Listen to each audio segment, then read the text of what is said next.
My name is Jason Saul, and I'd like to talk to you about fuel quality control training at your FBO.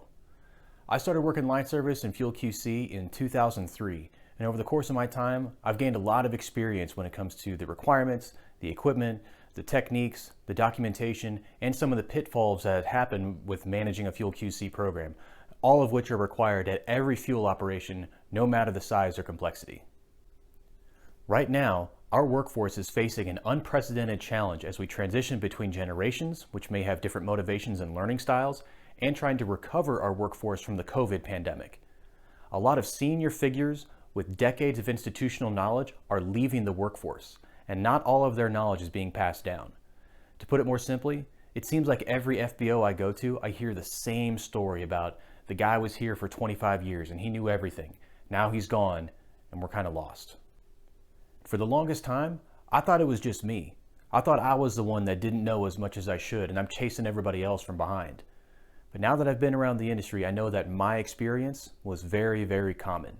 And that's unfortunate, not only for the QC techs on the ground, but also for the customers that we serve. While there are many great resources and organizations out there providing fuel QC training, a lot of this training is happening in a vacuum. And nowadays, a lot of it's happening behind a computer screen with little to no follow-up. And even with all this training, I always felt like there's a lot of topics that were just never covered. Some things aren't being taught, they're not being talked about.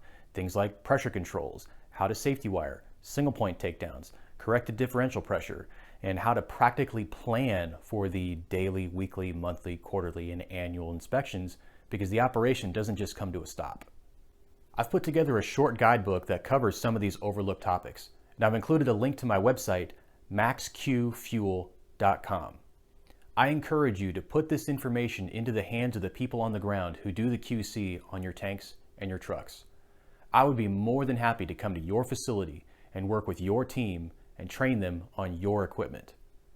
I look forward to hearing from you, and let's work together to make our workforce smarter for the next generation, and let's keep this industry safe.